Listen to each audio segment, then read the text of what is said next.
तर राष्ट्रवादीच्या बापू पठारेंचा मुलगा भाजपात जाणार आहे। बापू पठारे शरद पवारांच्या राष्ट्रवादीचे आमदार आहेत, तर सुरेंद्र पठारे तुतारी सोडून आता कमळ हाती घेणार आहेत। त्याच्या घडीची एक मोठी बातमी समोर येते। राष्ट्रवादीच्या बापू पठारेंचा मुलगा आता भाजपात प्रवेश करणार आहे। बापू पठारे शरद पवारांच्या राष्ट्रवादीचे आमदार होते, तर आता सुरेंद्र पठारे तुतारी सोडून कमळ हाती घेणार आहेत। तर सुरेंद्र पठारे आता भाजपात पक्षप्रवेश करणार आहेत।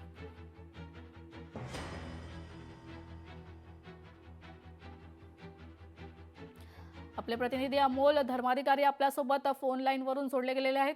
अमोल, काय अधिकची माहिती? सुरेंद्र पठारे आता तुतारी सोडून कमळ हाती घेत आहेत।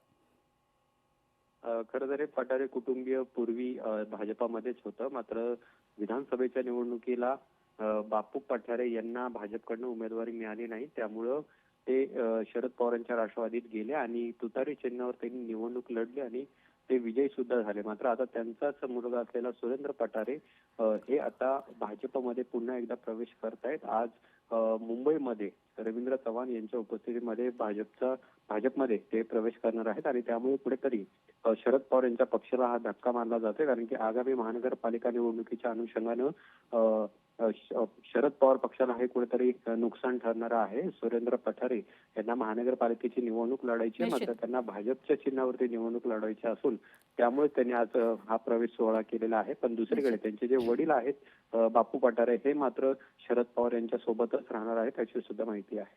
निश्चितच अमोल, तुम्ही असेच जोडले राहा, आम्हाला पुढच्या बातमीसाठीही तुमच्याकडून माहिती अपेक्षित आहे। तर पुण्यात भाजपात मोठे इन्कमिंग सुरू आहे। शरद पवारांच्या राष्ट्रवादीचे कार्यकर्ते भाजपात पक्षप्रवेश करतायत।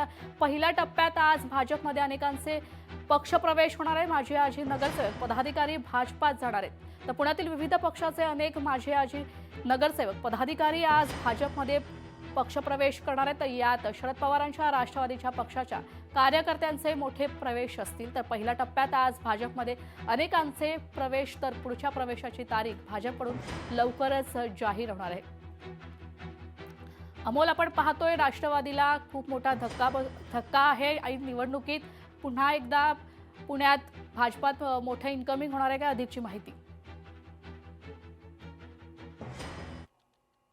अजित पवारांच्या राष्ट्रवादीच्या आहेत, ज्याच्यामध्ये सायली वांजळे आहेत, ज्या माजी नगरसेविका आहेत, दिलीप बराटे माजी नगरसेवक उपमहापौर राहिलेले आहेत, सचिन दोडके आहेत जे शरद पवार यांच्या पक्षाचे माजी नगरसेवक राहिलेले आहेत, दिलीप तुपे जे काँग्रेसचे ब्लॉक अध्यक्ष आहेत, त्यांचा सुद्धा प्रवेश होते। असे अनेक माजी नगरसेवक आहेत ते आज भाजपमध्ये प्रवेश करतात आणि थोड्याच वेळात त्यांचा प्रवेश हा मुंबईमध्ये रवींद्र चव्हाण यांच्या उपस्थितीमध्ये होणार आहे आणि त्यामुळे महाविकास आघाडी सोबतच अजित पवारांना भाजपने हा मोठा धक्का दिलेला आहे। जवळपास 20 ते 22 पक्षप्रवेश आज पुण्याचे मुंबईमध्ये होतात आणि आगामी महानगरपालिका निवडणुकीच्या अनुषंगानं कुठेतरी भाजपने हे सर्व मोठं ऑपरेशन आहे ते केलेलं पाहायला मिळतं आणि ज्याच्यामध्ये महाविकास आघाडी सोबतच राष्ट्रवादी अजित पवार यांना सुद्धा धक्का दिलेला आहे आणि 20 ते 22 माजी नगरसेवकांचा आता भाजपमध्ये प्रवेश होतो आणि त्यामुळे आगामी महानगरपालिका निवडणुकीच्या तोंडावर भाजपने हा एक मोठा धक्का दिलेला आहे आणि स्वतः